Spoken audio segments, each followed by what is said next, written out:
Hi, I'm Luann Hammond, DrivingTheNation.com. I'm here with Derek Jenkins, the Director of Design for Mazda North America. How much do you work with the engineers and the other groups on getting more aerodynamic, more fuel economy?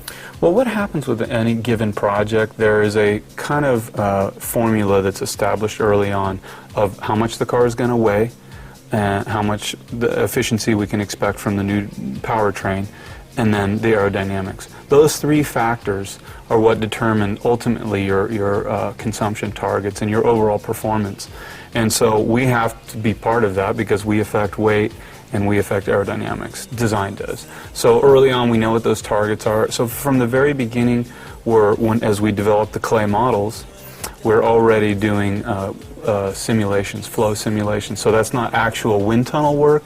That's where the computer does a simulation of what the coefficient of drag would be in theory. And it's fairly accurate, at least accurate enough to that you can make theme transitions and changes to improve, hopefully, what the final outcome is going to be. And then as it gets more farther along in the program, that's when the wind tunnel becomes a factor, and that's where every little corner, like the front area, the wing mirror, all of those things get fine-tuned and optimized to hit those targets. That's when these things get established. See, we would have never done this in the early stage. This is when you get in the wind tunnel, you find out, whoops, there's a problem there.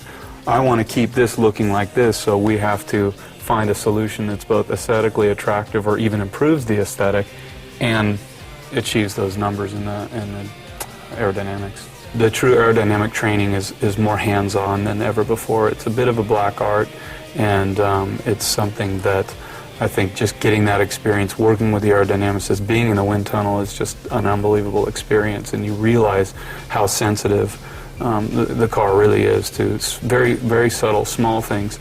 The good news is, I think, generally speaking, vehicle architecture, and I know at Mazda this is true, vehicle architecture, the overall layout of the vehicle is happening in a way that benefits both design and aerodynamics and weight. So the size of the vehicles, the positioning of key components to the vehicles, the proportions that we talked about earlier. When you have a clean sheet like with the CX-5, those things can be optimized early on, so you're not trying to find band-aid solutions to make the car lighter or look good or aerodynamic. It's really more designed in from the beginning.